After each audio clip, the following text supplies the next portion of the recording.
Bip, bip, bip, boo. Bum, bum, bum, bum, bum.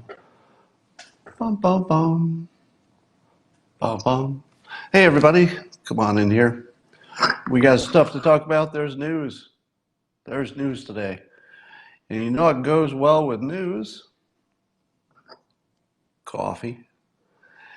And the best way to enjoy your beverage is with a simultaneous sip. Grab your mug, grab your cup, your chalice, your stein, your thermos, if you will. Raise it to your lips and join me for the simultaneous sip.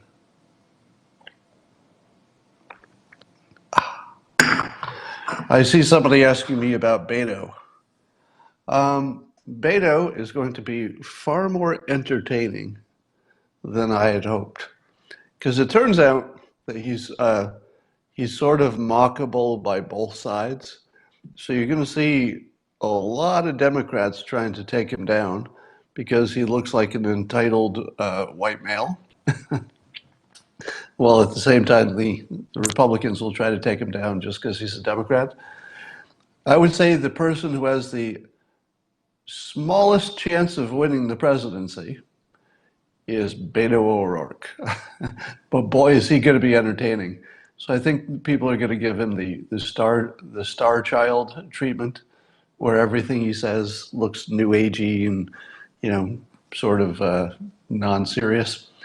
So it will be interesting, but he's not going to win. So the big story today is the "sleep well tonight" quote. So apparently Michael Cohen was in conversation with a lawyer who was at least considering being his lawyer, who knew Giuliani, who talked to Giuliani and about the case, and assured Michael Cohen that Michael Cohen had friends in high places and he should sleep well tonight.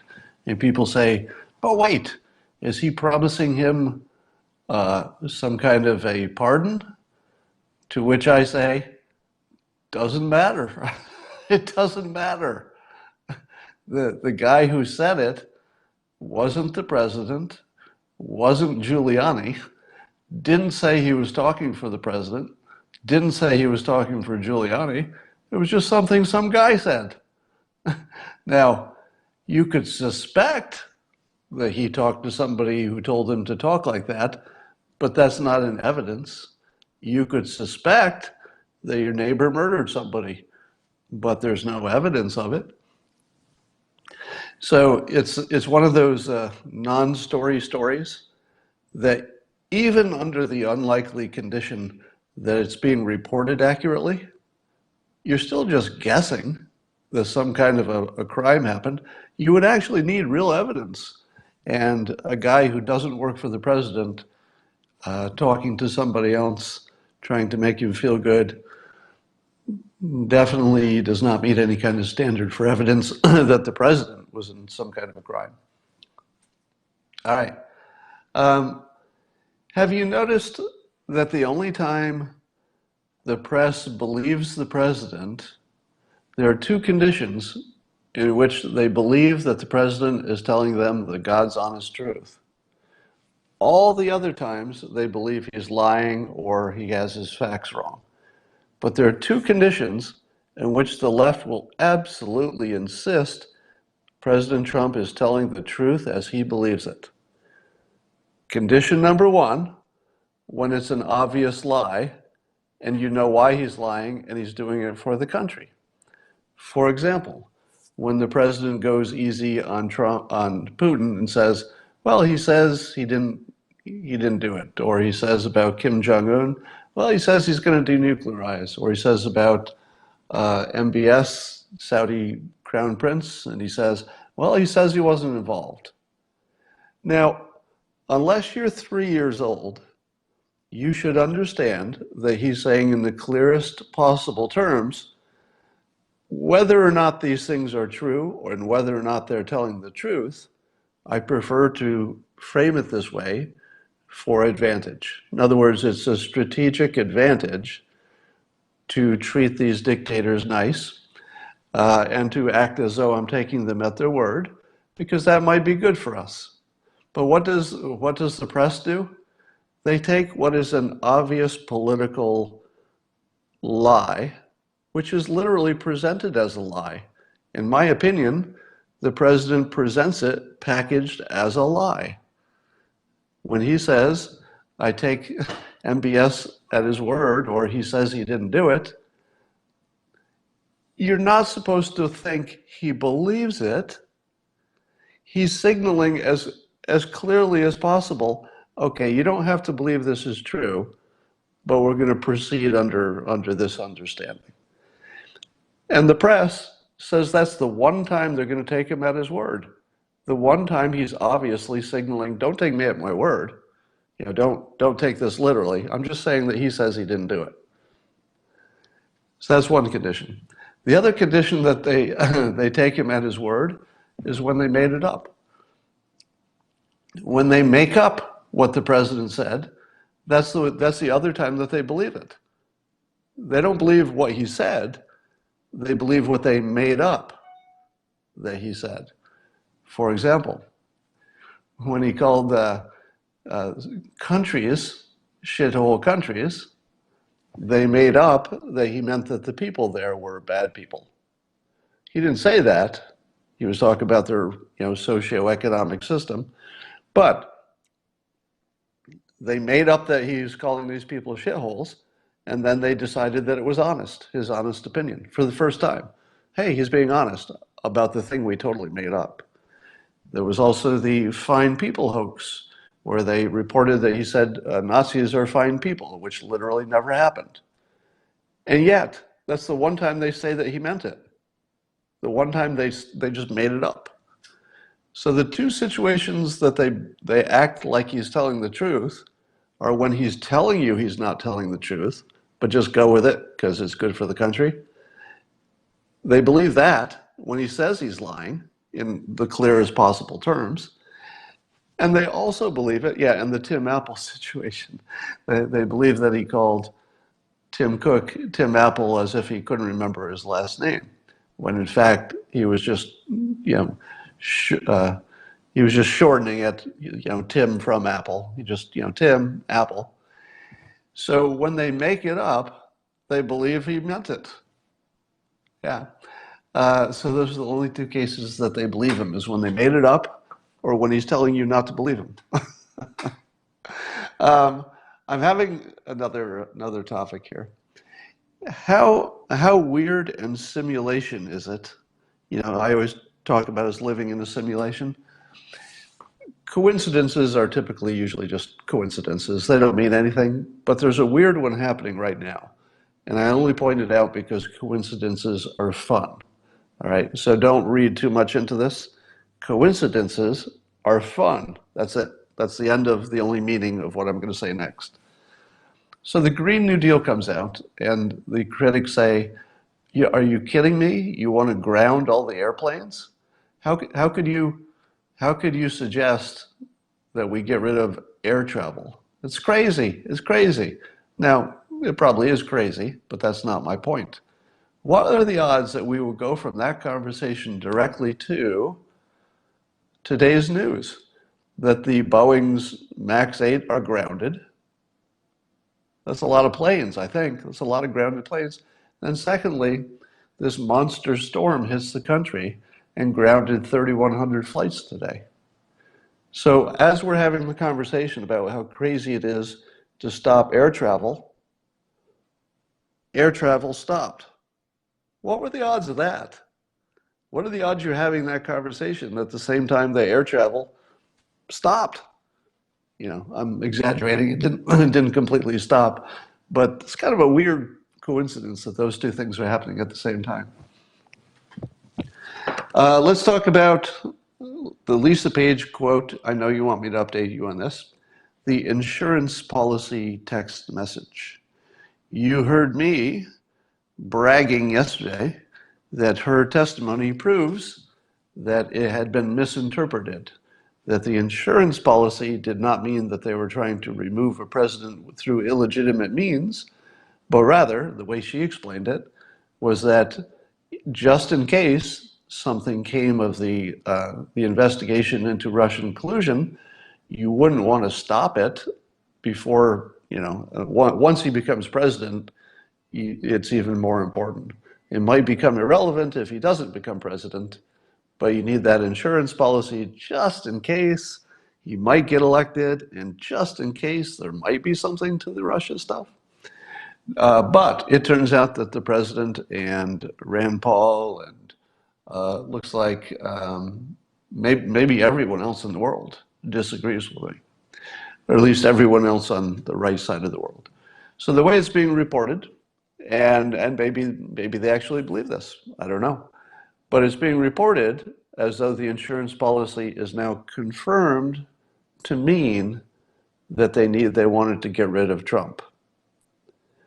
But that's not in evidence.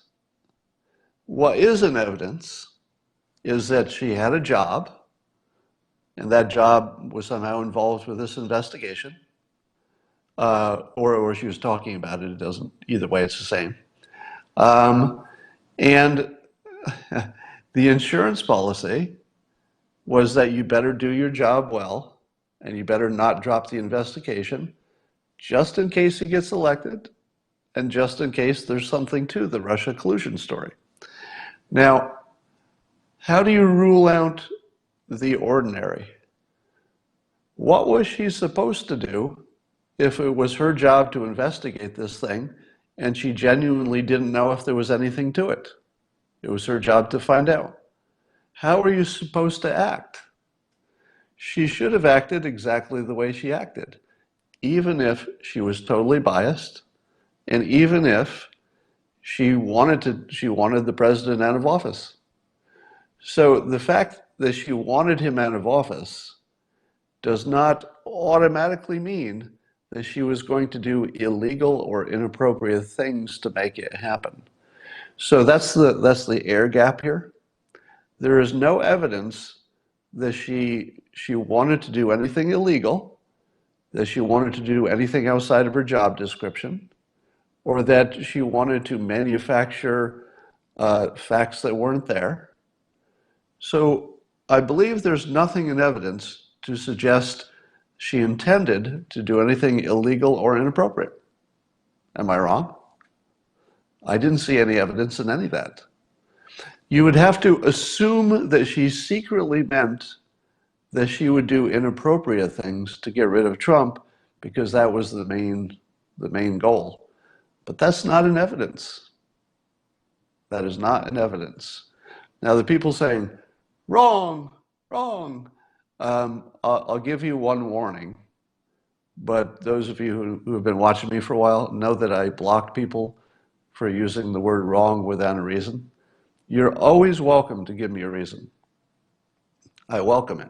And in fact, I enjoy it when I find out I'm wrong, because it's usually interesting and it fits within the context of what I talk about, which is how easily people could be wrong about simple stuff. And so I don't mind when it happens to me. I didn't mind when I was wrong about my first impression to the Covington thing. I didn't mind that I was completely wrong, and I corrected it immediately because I learned something, as did we all. So if you have a reason, feel free to offer it. But if you just type in capitals wrong, I'm going to assume that you're experiencing cognitive dissonance. So just know that when you say wrong to me, you are saying, I'm experiencing cognitive dissonance. I don't have any reasons, but I need to lash out. That's all I hear. All right.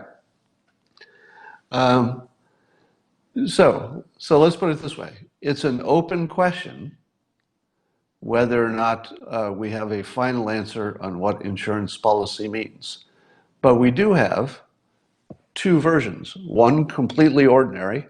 I was doing my job. Doing my job is the most ordinary explanation of what the insurance policy meant. That's it. The insane version of it, which might actually be true, all right? So there's nothing to rule out that it really was a deep state plot and she was part of it and she really would have done anything to get rid of the president, whether it was legal, whether it was within her job description, or whether it was inappropriate but maybe legal. There's no evidence she was willing to do anything illegal or inappropriate. It wasn't in her statement, wasn't in her texts, and why would you even assume it? It's just not in evidence. So I'm not saying that she wasn't biased. I'm not saying that the bias would not influence her decision making, but there's no evidence of evil or illegal intention. She just had a bias.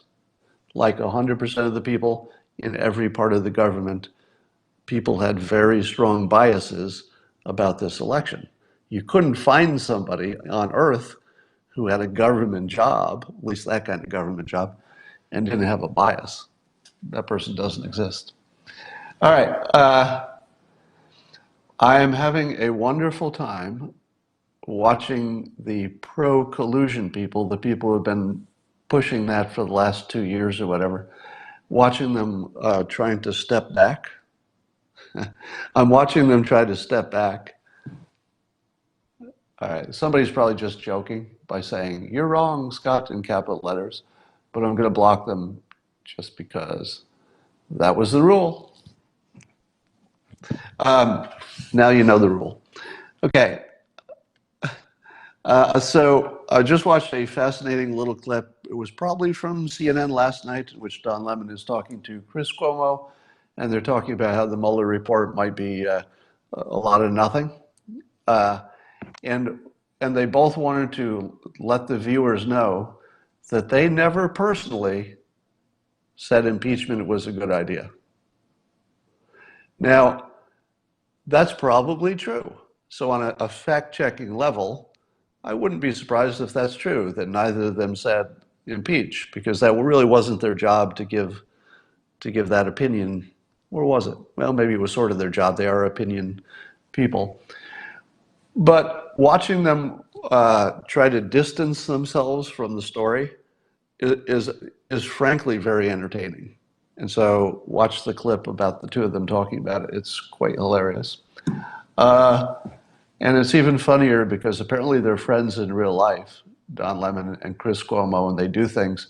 But watching Don Lemon humiliate Chris Cuomo in that clip for being an idiot was frankly great entertainment.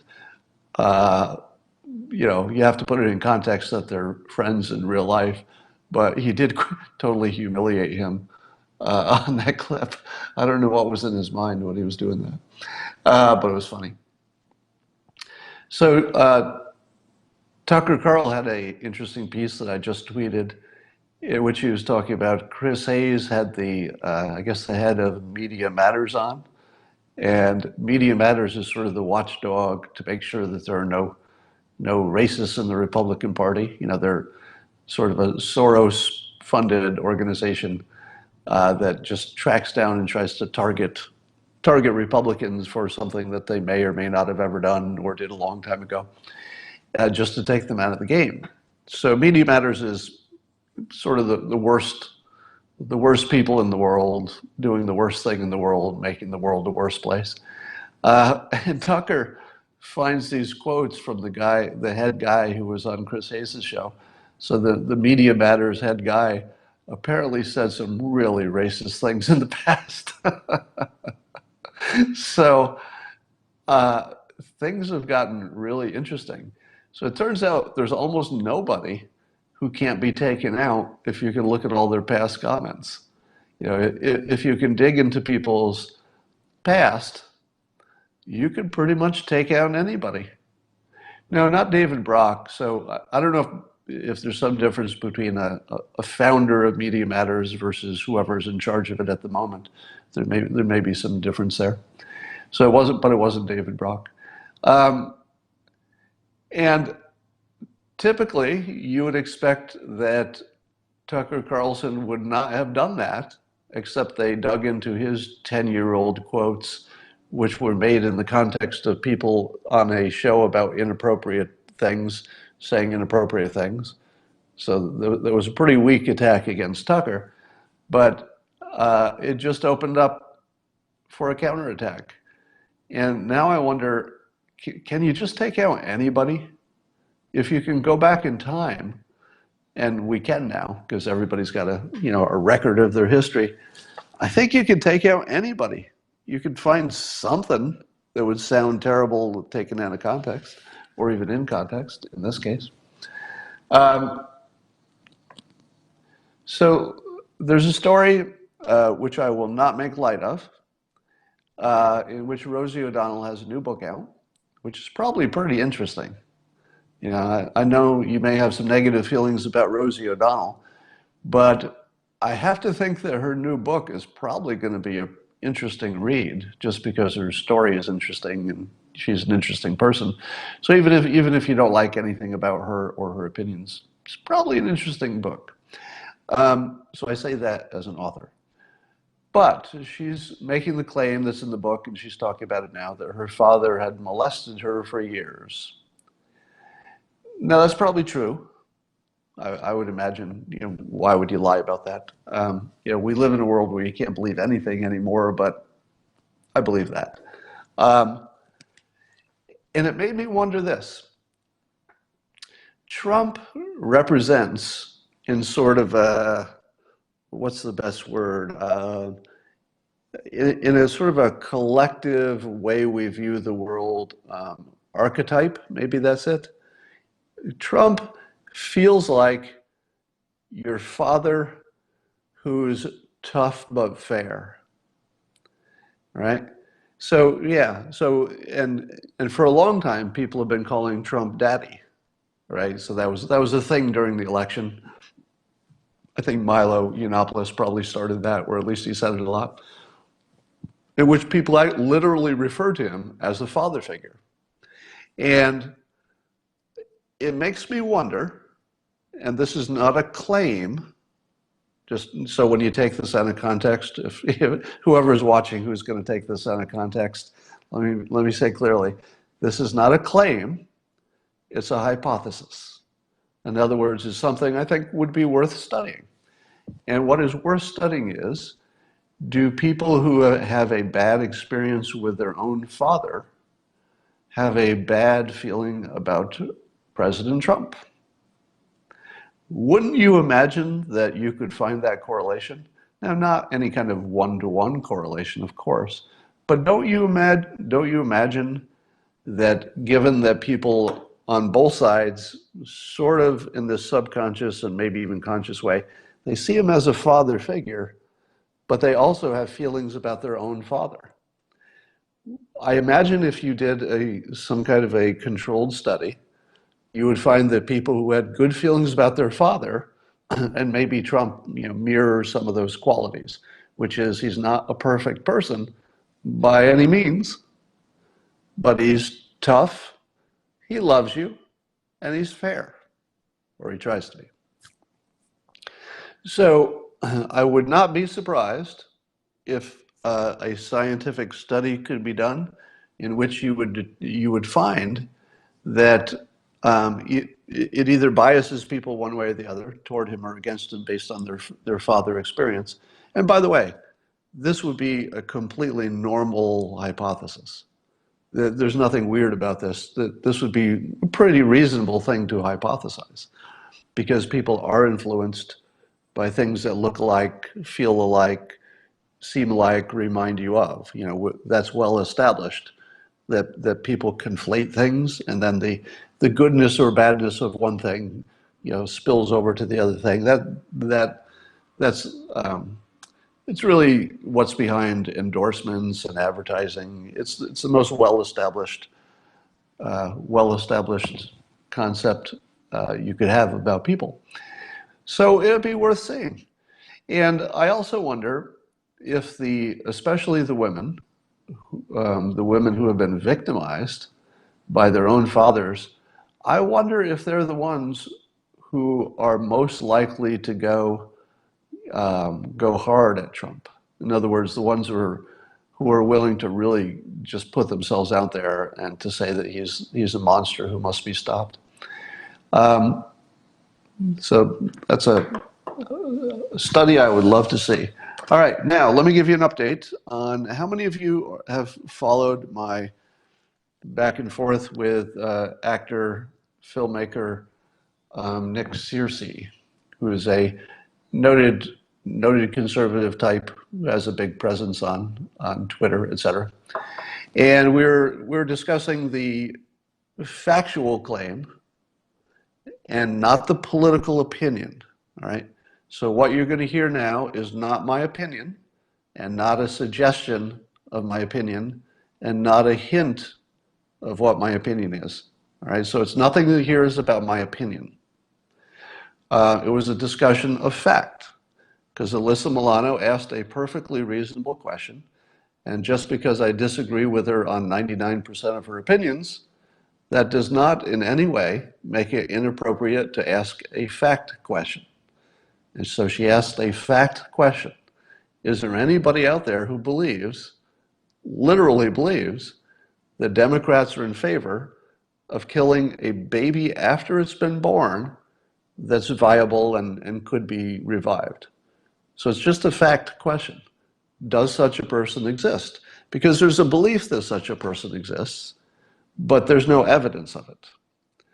And so we had some back and forth, and I have to tell you how this went so you get an insight into the world.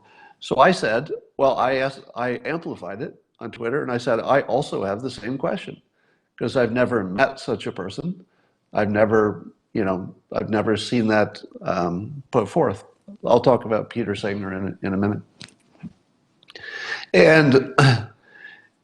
And so, in asking for evidence, Nick Searcy first forwarded his movie, Gosnell, in which apparently, I haven't seen the movie, but apparently there's a doctor who did exactly that. He was killing babies after they had been taken out of the mother. I don't know the details, but he's in jail for it. So that's sort of a special case of somebody who committed terrible crimes. Now he's in jail for it. So I dismiss that as a special case, which doesn't tell you the general thing. I understand that serial killers exist, but it would not be true that you could find people in favor of murder, right? So the fact that serial killers exist is not evidence that ordinary people are in favor of murder. It just means that people do murder. So I said, but can you show me the law that somebody is proposing, because that would be more factual. Show me a law that somebody proposes that would allow a baby that could survive and is alive after birth, that there's any law that would allow you to kill it directly or to allow it to die through neglect if it could survive. And Nick sends me a link to a New York Post article. Now, the New York Post is not your probably most reliable source for medical opinion.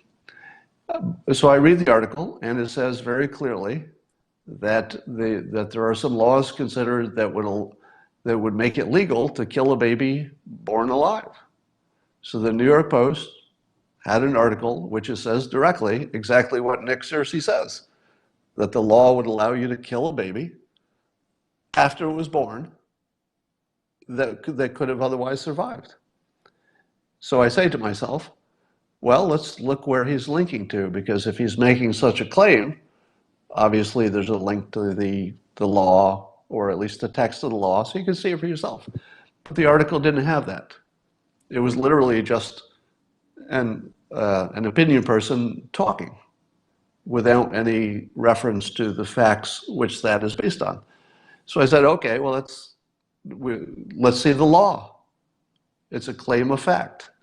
And so somebody who is on the pro-abortion side weighed in, who happened to be a researcher.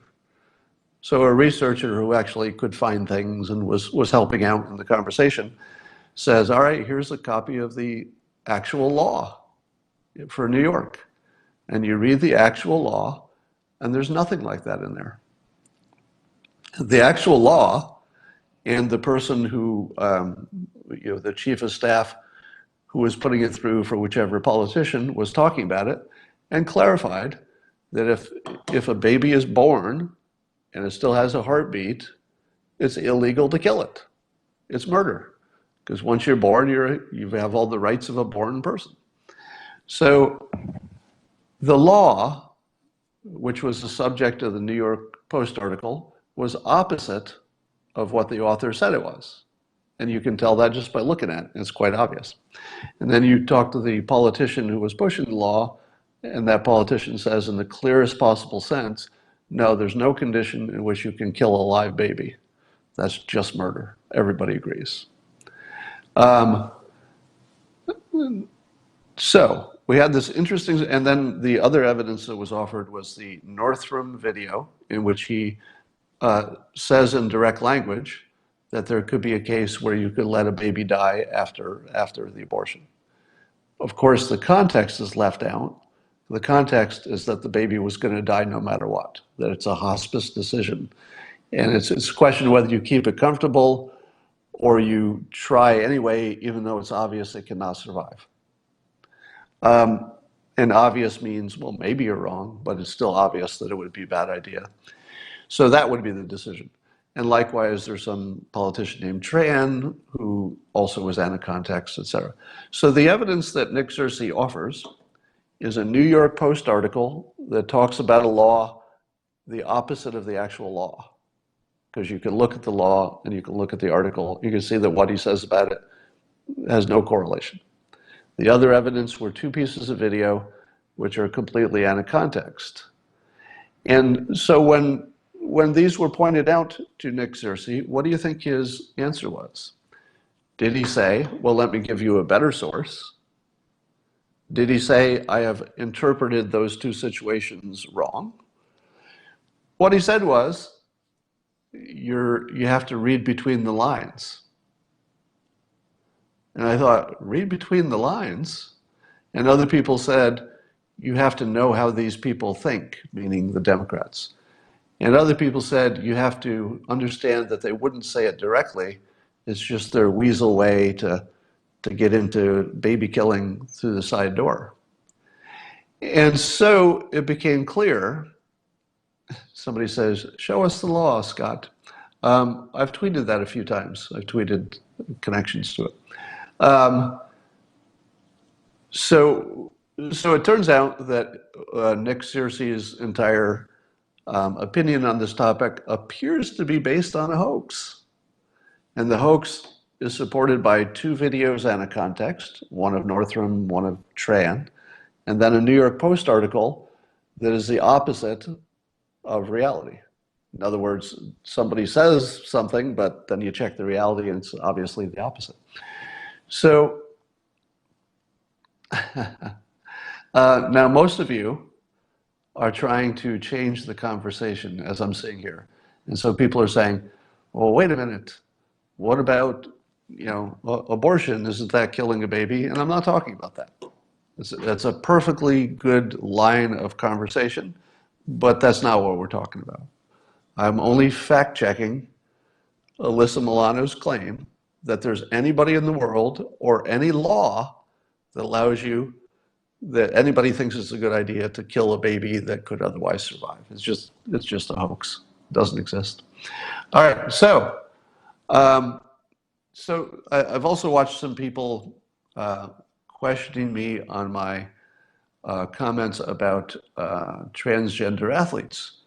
And some people have seen my opinion and said to me, in effect, your opinion is so puzzling, meaning doesn't make sense, that you must be doing it for some kind of clever trick or effect, or there's some kind of long-range strategy to it. But you couldn't possibly believe what you're saying. I do believe exactly what I'm saying about transgender athletes. And let me say it as clearly as possible. Sports are mostly about unfairness, unfair advantages. The entire field of sports is mostly people losing. Best case scenario, if there are only two people competing, best case scenario, 50% of them are losers, right? So most people lose most of the time, and most people can never, no matter how hard they exercise, can become as good as an elite athlete. So the entire field of sports is people trying to deal with unfairness. So when Stephen Curry is driving toward a basket and the person guarding him is 7 feet tall, that's what's fun. because it's a complete mismatch, because Stephen Curry is 6 feet, whatever, 6 feet around 1 or 2 or 3 or something. And so it's an unfair advantage, and then he succeeds anyway. Sports, the thing that makes it fun is watching people beat unfair advantages. So the entire context is people trying to get an advantage and trying to overcome an advantage. The only thing that's fair about sports is that you have one set of rules. But those rules are not intended to remove the fact that the entire endeavor of sports is about people trying to take advantage of their advantages, trying to overcome other people's advantages. It's a completely unfair by design. By design, it's unfair. If they were trying to make sports fair, you could only have basketball teams with people the same height and the same age. We don't do that. We like all that unfairness because that's the fun part, watching people overcome it. And then every now and then you get a freak like Michael Phelps, and I say freak in a loving way, not a bad way. He's a freak in the sense that he's so good. Now that's fun to watch because he's so dominant. Likewise, any top star are fun to watch because they're so dominant. But the existence of that dominant athlete necessarily kicks somebody off the team. If they didn't exist.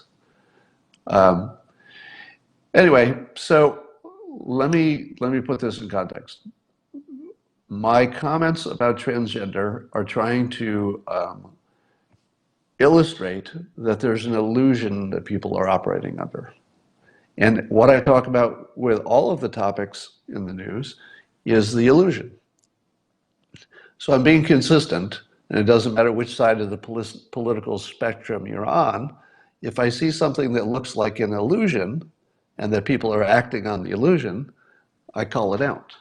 I believe that people's feelings about transgender are primarily bigotry, which they have rationalized into something about fairness and reason, etc.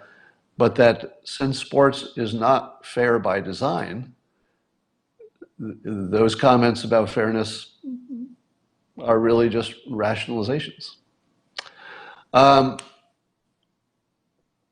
Here somebody says, wrong, ball handling is not equated with height.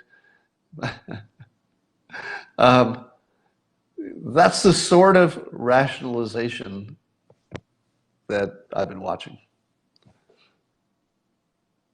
It's never fun watching a dominant athlete beat the hell out of a less one. I disagree. And I think you will disagree if you'll realize that when I give you an example. If you watch Stephen Curry, the best guard who ever played, some might say, maybe it's Michael Jordan, but if you watch him on a fast break against a second string player on the other team who's 7 feet tall, and you see him overcome that lesser player and that player's advantage and make him look like he doesn't belong on the basketball court, that's fun to watch. That's really fun to watch. So watching a top player humiliate a lesser player is really fun. In fact, there are lots of highlight clips which are just that. The better player absolutely humiliating a lesser player. If it is completely unbalanced, women will not play. Why would they? That's correct. Yeah, the free market should take care of MMA and boxing. So people like to argue that in their attempt to rationalize their bigotry, this is just my speculation, I'm not mind reading, speculating that people trying to rationalize their bigotry against transgender athletes are bringing up the extreme case, which is boxing and MMA, in which the advantage of the transgender athlete would be not only a lot, but there would be an actual safety concern, like a real safety concern. To which I say, who cares about safety in boxing and MMA? People don't watch those sports to watch somebody not get hurt. You watch them to watch somebody get hurt. So from the perspective of the spectators, somebody getting hurt is sort of why you watch, right? But from the perspective of the athletes who would have to compete against, let's say, a transgender man who was 6 foot, no, let's say that's the wrong term, a transgender athlete who was born a man but is now a woman, and let's say is 6'6" and ripped, and you're a female competitor in the MMA and you're in good shape, but you know you could actually literally be killed. Like, this would be such a mismatch. Why would you fight? You just wouldn't fight. And if you did, you'd be dumb.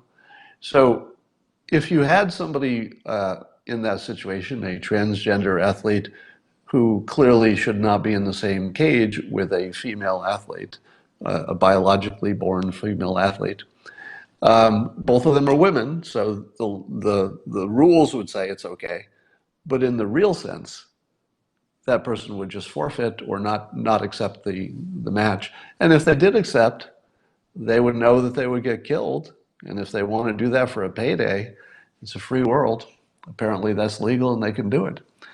So, yeah, and then the other rationalizations people say is, but Scott, if we use your standard, you might as well just say there's no such thing as women's teams and men's teams.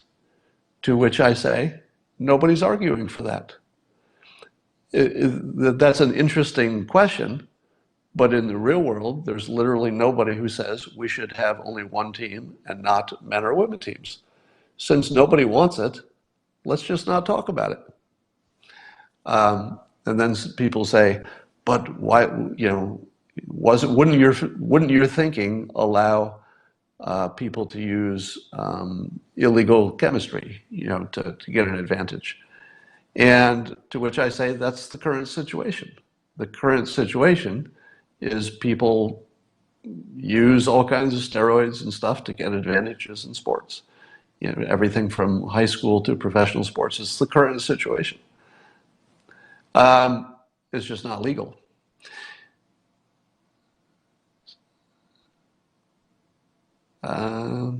It's not about fairness. A man has a financial incentive. Correct. So the way capitalism works is that whenever you have a temporary dislocation, in other words, something gets out of whack, capitalism will fix it over time. So I do accept that allowing transgender athletes to join teams could create some situations in which nobody wants to play that team. The most common situation, I would imagine, is that a team has one transgender athlete at most, because there just aren't that many in the world. They might have one. That person might make the starting team. They might win some extra games. No big deal. No big deal. The thought that men will massively become transgender because they can dominate women's sports might actually happen. But as soon as that happened, those sports would fall apart. In other words, the transgender athletes who are trying to take advantage of this system would make the sport go away. So they're in the end, it would just become ridiculous, and nobody would watch it, and nobody would pay them to be on the team, and nobody would compete against them, and it would just fall apart. But it would take a while. People get banned for using steroids, but probably not your top athletes. In all likelihood, the top athletes are getting a free pass. If you don't believe me, look at the muscle development of the top athletes. Somebody says, so do away with the rules? So that's when you know you're in complete cognitive dissonance. If you listen to everything I said, and you say to me, so Scott, are you saying you might as well do away with all the rules? That is so far away from anything that anybody wants to do that's an indication you're having cognitive dissonance. You're not even part of the rational conversation anymore.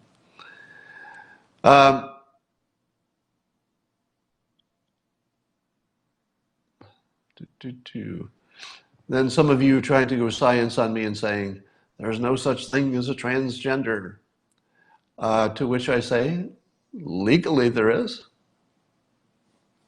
If the law says that you're female under a certain set of conditions, that's the law. All right. Guys don't get satisfied by dominating a women's league.